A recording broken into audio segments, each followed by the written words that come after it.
Shalom. I want to start off by giving all praises to Yahweh, Bahasham, Yahushai, Bahasham Rakakadash, giving double honors to the apostles and elders of Great Millstone, peace and blessings to brothers pushing his truth and sincerity and a Bible bull. It's the brother Napash Kodash coming to you again with another lesson.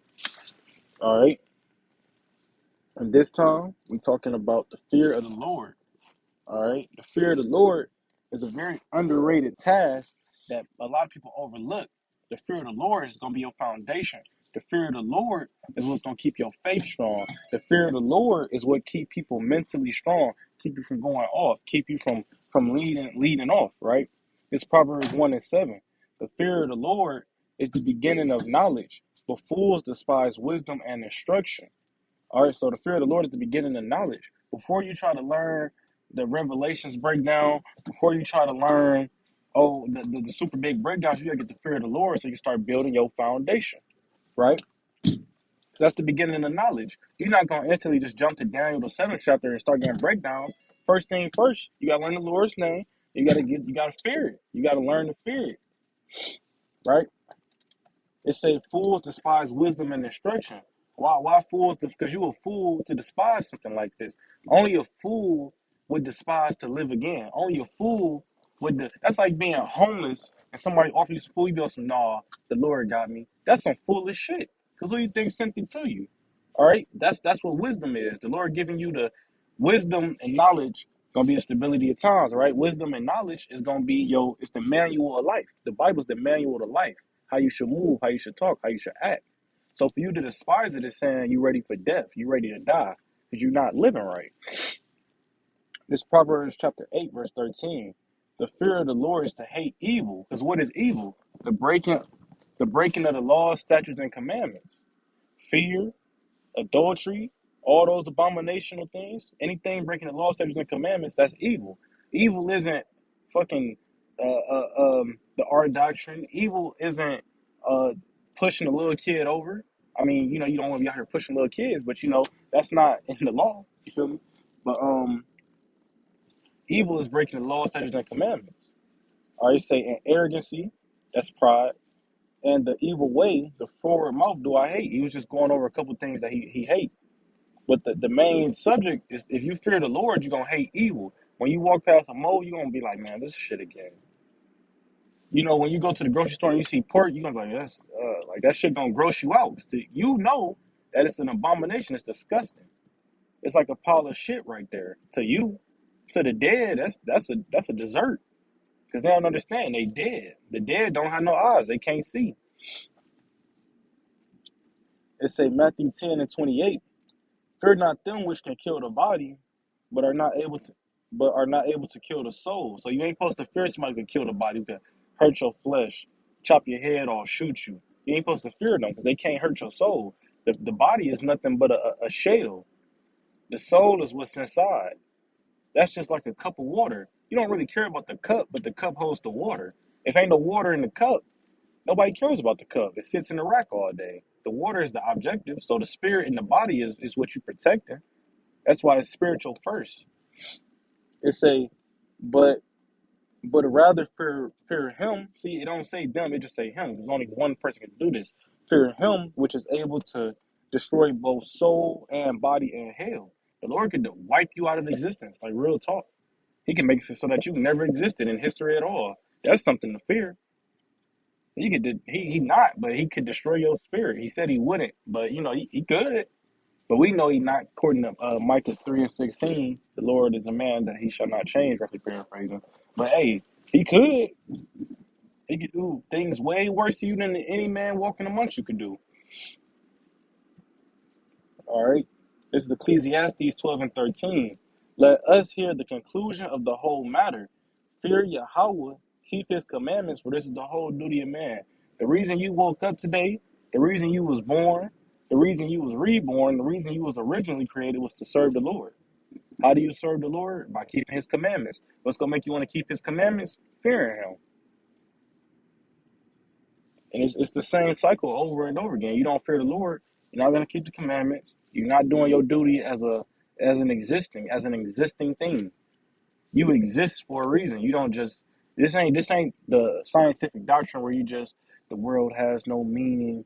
This is just an anomaly. Nobody it was supposed to be all black and nothing. No. This everything has a reason. This is here for a reason.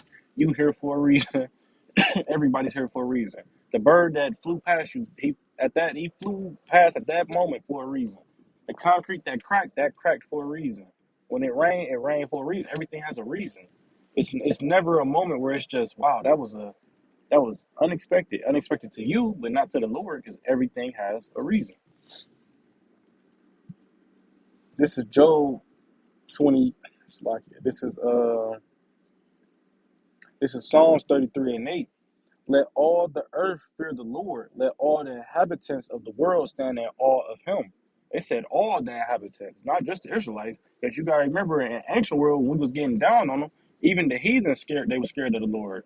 The God that delivered us from Egypt, that everybody was scared. They didn't want to come mess with us.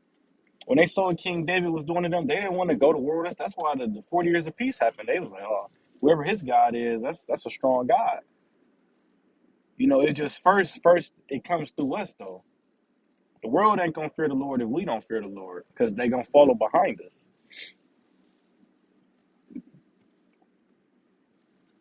Proverbs 14:27. The fear of the Lord is a fountain of life, to depart from the snares of death.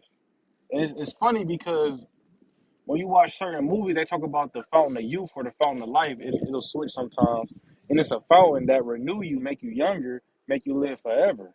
When you drink from it, it's not the Lord that fountain of youth.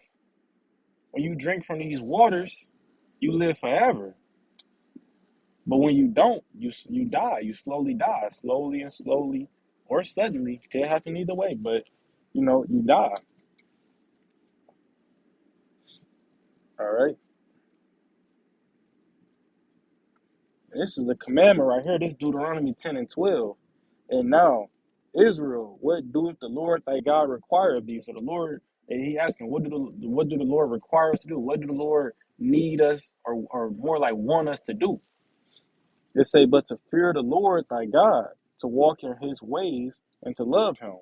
So you gotta fear him, you gotta love him, because if you fear him, you're gonna love him.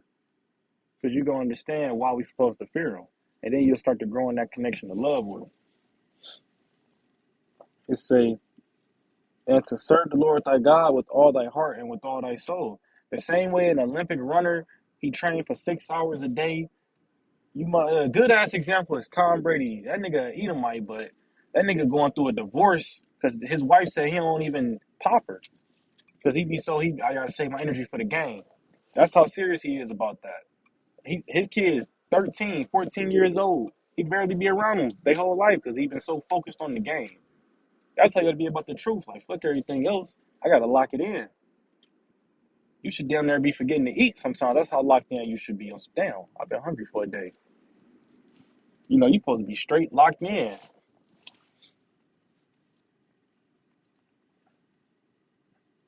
This is Psalms 25:14.